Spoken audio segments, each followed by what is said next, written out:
Hi, Taylor T. Carlson here, and once again, it's movie time. Today we're going back to Middle-earth, because we're going to take a look at the Lord of the Rings and the Hobbit films once again. I don't know how many times these have been reissued, remastered, re-released, but now we have a set that has all the movies in 4K and Blu-ray with remastered transfers. This is the Middle-earth 31-disc Ultimate Collector's Edition. I got this off Amazon last month when they had it on sale, so we're going to do an unboxing. I'm going to talk about the movies a little, what features are included, the pros, the cons, and I'll let you know if this is the one set to rule them all, or if it's one you should throw into the pits of Mordor. So here's a look at the cover with the hype card on there. Of course, touting that it comes with all the Hobbit and all the Lord of the Rings films. Sides of this have the Elvish writing on it. On the back here, you got a nice unboxed look at everything there. And then we take this piece off. I put the hype sticker from the shrink wrap on there. We're celebrating the 20th anniversary of the Lord of the Rings films now, believe it or not. I certainly feel old after reading that. And now, here's a look at the front of the box with the hype card removed. Side of the box, other side of the box. Here's the back, more art from the movies. Here's what the top looks like. Here's the bottom, got your legal info there. And there's several different ways you can display this, which is one of the most attractive features of the box. We fold this out, and now it looks like a bookshelf. If you have a traditional shelf full of movies, this will probably be your preferred way to display it. Or alternatively, you can pull the sides out, fold these back around, so it's inside out, and you got the black packaging with the Elvish writing on there. But for what we're doing right now, we'll go back to the bookshelf style configuration so we can take a look at all the discs that are included. I am going to talk a little bit about the movies. I'm not going to go too into the plot, the cast, and so forth, because that stuff has been talked about so many times in so many videos. These are arranged in the chronological order that they're set in the Middle-earth universe. So the Hobbit movies are set before the Lord of the Rings movies, so they come first, even though the Lord of the Rings movies were obviously filmed first. So let's start off with the first film in the set. That, of course, is The Hobbit, An Unexpected Journey. Got a great look at Sting, the sword on the front there. Here's our back cover of the slipcover. Here's the spine text, just has the title of the film and everything. Underneath the slipcover we have this, got more of the basic movie information under there. Inside here we have first of all we have the theatrical version in 4K, extended version in 4K, theatrical version on Blu-ray, and extended version on Blu-ray. So each of the Hobbit movies are 4 discs apiece because you have 1 disc for the extended cut on 4K, 1 disc for the extended cut on Blu-ray, and so forth. Yeah, and then it gets to be a few more discs when you get into Lord of the Rings because those movies were a little longer in terms of their duration and runtime. Next up we have The Hobbit, The Desolation of Smog. Got a great look at the Eye of the Dragon right there. Back cover's got another photo montage and movie description. Sides of the package. Underneath, pretty much the same thing on the cover. Spine. Here's the back cover again, just sort of showing off, the basic movie info and a few more stills from the film. Theatrical version in 4K. Extended version in 4K, the theatrical version in Blu-ray, and the extended version in Blu-ray. And now we move on to the third and final film in the Hobbit saga, that being The Battle of the Five Armies. Here's our back cover, got another photo montage and description of the film. Spine text on the slipcover. Take that off. Again, kind of a repeat of the cover there. Spine. All our movie info and so forth right there. Theatrical version in 4K. Extended version in 4K. Theatrical version on Blu-ray. And the extended version on Blu-ray. Now, the Hobbit Blu-rays that come with this set, from what I've read, they're identical to the previously released versions. Unlike the Lord of the Rings films, which actually use the new 4K transfers as the basis for the Blu-ray discs as well. Now we get into the Lord of the Rings saga, which of course is the main reason that a lot of people, myself included, are picking up this set. We start off with the Fellowship of the Ring. Here's our spine text for the slipcover. Back cover. Once again, we have a photo montage and description of the film. Underneath there, pretty much the same deal. Spine text, movie info, and more photos. Now, the Lord of the Rings films consist of more discs than the Hobbit ones because the extended cuts were actually quite a bit long. We start off with the theatrical version in 4K, extended version disc 1 in 4K, extended version disc 2 in 4K, theatrical version on Blu-ray, extended version disc 1 on Blu-ray, and extended version disc 2 on Blu-ray.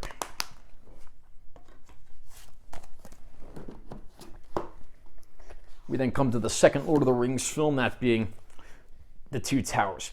Oddly, the packaging for The Two Towers is blue, while the packaging for Return of the King is red. While on all other Lord of the Rings DVD, Blu-ray, 4K releases, it's always been the opposite of that. And yet the discs inside correspond to the older release colors. Here's our cover, spine, back cover with our text blurb and photo montage.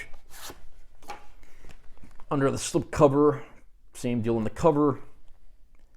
More photos on the back, and we got all of our legalese and movie info. And yet the discs in here are red, whereas they changed the cover art to be themed blue, and it's vice versa with Return of the King.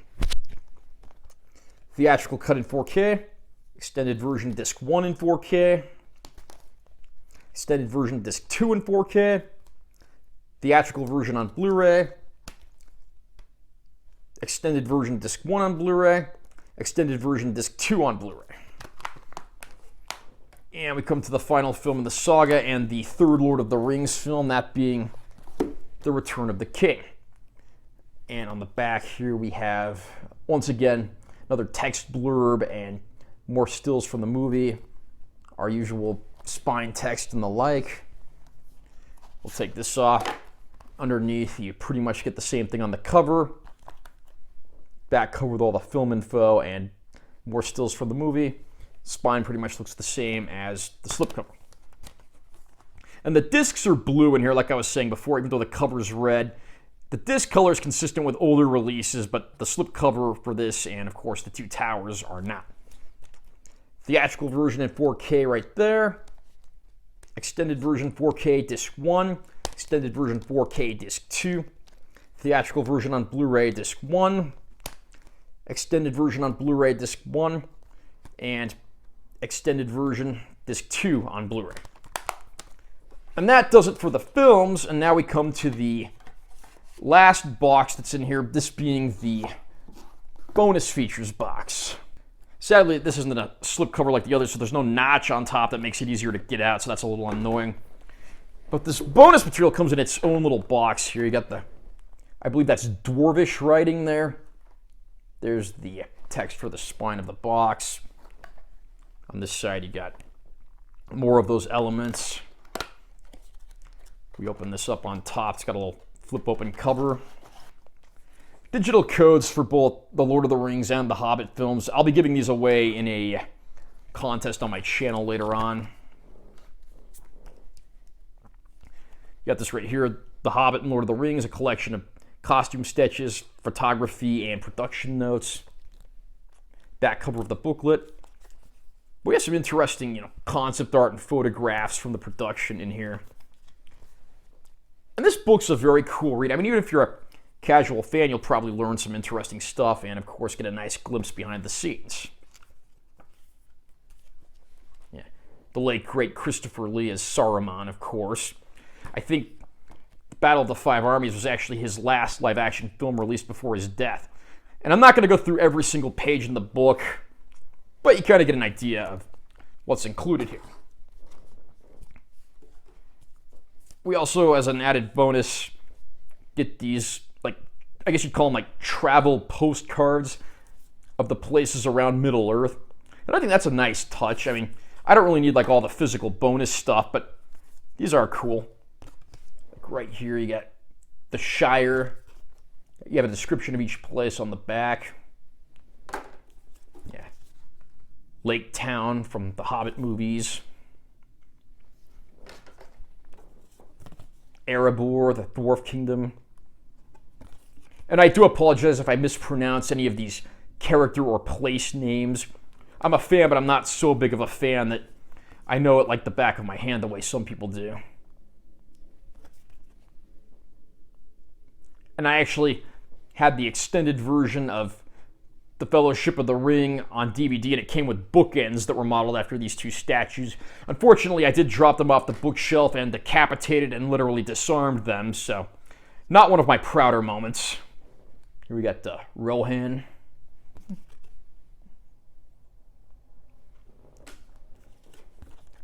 Minas Tirith. And with one of those other DVD extended versions, I got a small statue of that building there, and it had like a flip open hidden compartment. I'm trying to remember where that is or what I even put in there back in the day.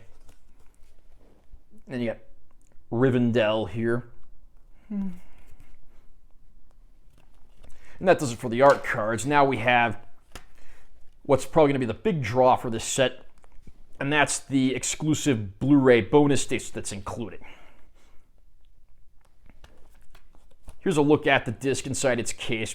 So total, you have 31 discs in this set. Take that off, you got a nice look at the cast together. I think this is when they have the council at Rivendell in Fellowship of the Ring, if I'm not mistaken.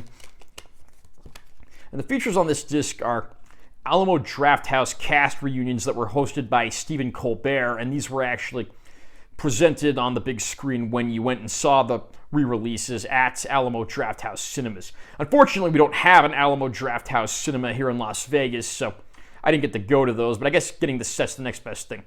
There's also the Cannes Film Festival presentation reel. That was like the first look at footage for these movies that anybody ever got to see. And I believe there's like some alternate takes and rough effects. I did watch this montage once, but I really should go back and watch it again. So that does it for the contents of the set. The Lord of the Rings films, of course, are my preferred of these two trilogies, featuring the saga of Frodo Baggins traveling along with many companions across dangerous lands, encountering plenty of dangers on his quest to return the One Ring to Mordor to destroy it before the evil Lord Sauron can make his big comeback. And then the Hobbit films are set about 60 years earlier, and they star a younger version of Bilbo Baggins, Frodo's uncle, who comes with the company of a group of dwarves who want to go reclaim their homeland, and they need the talents that only Bilbo can provide. But there are a lot of side trips and other unexpected obstacles that they encounter along the way. I do prefer the Lord of the Rings films because there's like one central story, even if it branches off into a few little subplots. I think the Hobbit films, there really didn't need to be 3 Hobbit films. The Hobbit movies, it's 3 movies based on one book, whereas each of the Lord of the Rings movies is based on a standalone book, so the length is a little more justified there. I have never read the original book, so I can't really speak for accuracy and consistency to the source material. But the weakness of the Hobbit movies, apart from there being too many of them, is the fact that there's just so many different main story threads and they're all over the place. They can't really seem to decide what the main story is or should be. I mean, we end the second film with a vicious dragon attack that ends on a serious cliffhanger, but that's rather haphazardly and quickly resolved within the first 20 minutes of the third movie, and it's not really talked about again after that. Whereas the Lord of the Rings movies, there is one central plot and everything is building up to it. I do think the Lord of the Rings films are epics that even 20 years later certainly still hold up, and I had a great time revisiting them. I honestly had not seen all of the Hobbit movies prior to getting this set, and even if they're not perfect, I will say that I did have a good time watching them, and I certainly will be revisiting those as well. I did watch the extended versions of all of these, but I'll probably go back and revisit these maybe around the holidays sometime and just watch the theatrical cuts. What's better, theatrical or extended? That's going to be an ongoing topic of discussion, as it has been for the past nearly 2 decades or so. Director Peter Jackson has even said that he prefers the shorter theatrical cuts of the movies, but then you do get more character development and plot points that help explain a lot of stuff in the extended versions. In fact, Saruman doesn't even appear in the Return of the King theatrical version, but he does get a scene at the beginning of the movie if you're watching the extended version. And it's a great disservice to Christopher Lee that they did cut his scene there. So now, how do these discs measure up? This, unfortunately, is one of the parts of this review where I'm not going to be too positive. The Lord of the Rings transfers are not good. These were newly remastered in 4K for this set, but they used very questionable remastering techniques, and they went out of their ways to try to make them visually consistent with the Hobbit movies. And I think there was just a little too much noise reduction and tinkering done here. And there are a few scenes here and there that have really strong black levels and bright, vibrant colors, but overall, I was really disappointed in these transfers. I've seen mixed reviews across the board. Some people are praising them to the moon. Some people are pretty much having the reaction I did. I have to say, I really did expect more from these, and if you're expecting on buying these just for the upgrade in transfers, for the sake of the Lord of the Rings films, don't. Your upscaled Blu-rays will probably look just as good, if not better. The Hobbit films, on the other hand, look absolutely phenomenal. They are reference quality all the way. Bright, bold, beautiful colors, nice, deep, dark black levels. They give those epics the feel and the look that they absolutely need and deserve. And even if those films, again, are not my preferred trilogy here, they're easily the best looking thing in the set. We now come to my other not so happy point about this set. Remember that bonus feature disc I just showed you? This is it. These are the only bonus features in this set. There are a few legacy bonus features left over on the Hobbit Blu-rays, but if you're looking for all those appendices and like all the other production featurettes from older releases, they're not here. This was supposed to be the ultimate set, but this is dismal and disappointing, and I think longtime Lord of the Rings fans who wanted to have all that stuff in one place are going to be disappointed to find that this doesn't live up to the ultimate moniker on that basis. That said, I did enjoy watching these Stephen Colbert-hosted Alamo Drafthouse Roundtable reunions, and I think this is the only time they've been available on a disc, so again, if nothing else, nice to get those. And that Cannes presentation reel that was like a preview of the movies when the world saw clips of them for the first time. That's a nice thing to have too. So overall, it's really hard to say where I stand on this set. The Hobbit films look beautiful in 4K. The Lord of the Rings films do not. And the bonus features here are just totally disappointing. The fact that there's so much stuff missing here from what was supposed to be the ultimate set really derides that moniker, and I have to say, it doesn't live up to the name. On the other hand, though, the packaging for this set is absolutely beautiful, and I do like the fact that we get all of the films in 4K and Blu-ray and both cuts of every film. The standalone sets that were released on 4K of both trilogies, those did not include Blu-ray copies, so it's good to at least get those here. So, do I recommend this set or not? It depends on who you are and what you want. I did like, again, getting every film, both cuts on both formats, but there's just too much missing here. If you've already bought these films on Blu-ray, it's really your call if you want to rush out and buy them again. I mean, based on the quality or lack thereof of the Lord of the Rings transfers and the lack of pre-existing bonus features, I'm going to say, tread lightly here. It's up to your best judgment as to whether or not you should buy this. Honestly, I think you could probably just buy the standalone 4K sets of both movies and save some money if you don't mind not having the Blu-ray copies. The few bonus features that are new to this set are nice, but they don't justify the lack of everything else. Are you a fan of the Middle-earth films? What Lord of the Rings or Hobbit film is your favorite? Who's your favorite character? Comment down below and let me know what you think. Also, remember to subscribe to my channel for more content because I'm always posting new videos. And make sure you give this one a like if you found it helpful. I'm Taylor T. Carlson. I'll see you next time.